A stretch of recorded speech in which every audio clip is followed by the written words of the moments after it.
Yeah, we mentioned you ended up settling in Azle, and for those that are not from Texas or from the Metroplex, that's a little northwest of Fort Worth, right there on the lake. And I imagine that was a great place to grow up, right?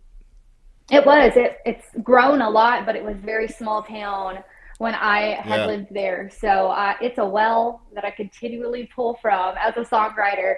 Like it really shaped me into who I am today. And so, as a youngster, kind of looking back now, I mean, you've had a pretty long career now in the music business.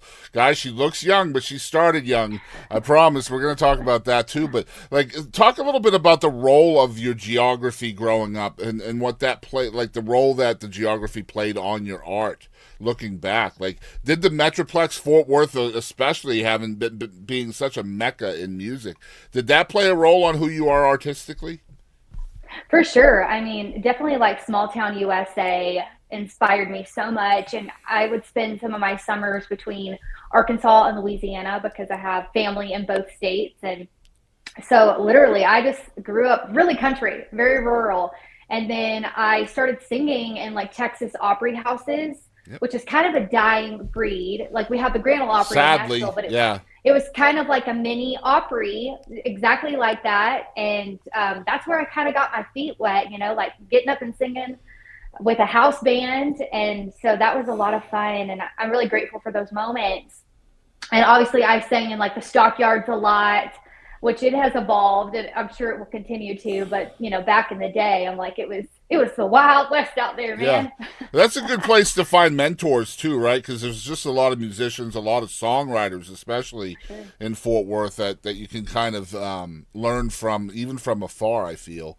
I understand one of your really early influences when it comes to music was your grandfather. Talk a little bit about that and what impact he had on you. Absolutely. My papa loved country music. Like that was just his absolute favorite genre. And at a young age, like I kind of was, taking to music. I don't come from a musical family where people play instruments or they're singers or a singing group, but I do come from like a family of musical lovers. And so he saw that in me at a really young age and that I love to sing. And so he's like, all right, if you're going to sing music, then you need to know the classics and the real deal music. And Yeah. that's country music. And so my love for country music started way back when as a little girl. And I'd listen to like Tammy Wynette with him and Johnny Cash, so many, and like Willie Nelson, Patsy Cline. He really liked some of the big like girl Sure. singers. Yeah. And so that's truly a huge inspiration for me. And he bought me my first guitar when I was 8. So if it wasn't for him believing in me way back when, I probably wouldn't be in this interview with you today. I love that, and it's so funny. I have an outline that I briefly look at, and sometimes I look at it, sometimes I don't. A lot of times I'm trying to pick up on tells that the guest will give me. You just gave me one, so I'm going to try to unpack Okay. it. So you talked about your grandfather being into the girl singers, and I feel like maybe there's a correlation here as well. It is really difficult for the female artist in the industry. It's getting better. It is getting easier in some ways maybe not. But you being a female artist now,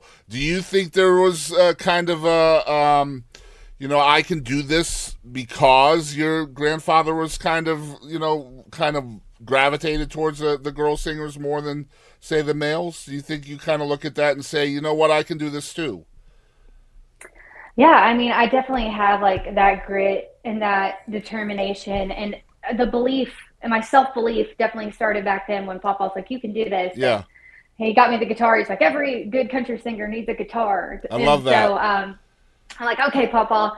But yeah, I mean, that's something that helps me dig deep in those tough moments because it is a dogfight, Yeah, especially as a woman in this industry. You gotta roll up your sleeves and you can't be afraid to get dirty. So yeah. I just, he told me, he passed away in 2012 and he had told me, he's like, just keep singing for Papa.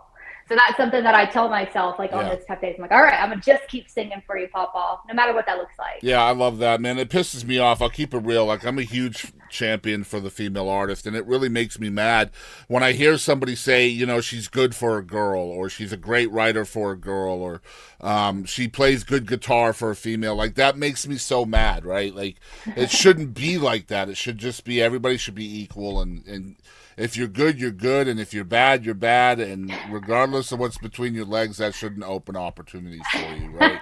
That's just how I feel. I'm with you. Yeah. You're preaching to the choir. Yeah, makes me so mad. I hear it all the time as a podcaster, and I cringe, man. It's just like, no, don't say that. That's not the compliment you think it is. You know what I mean? Oh, yeah.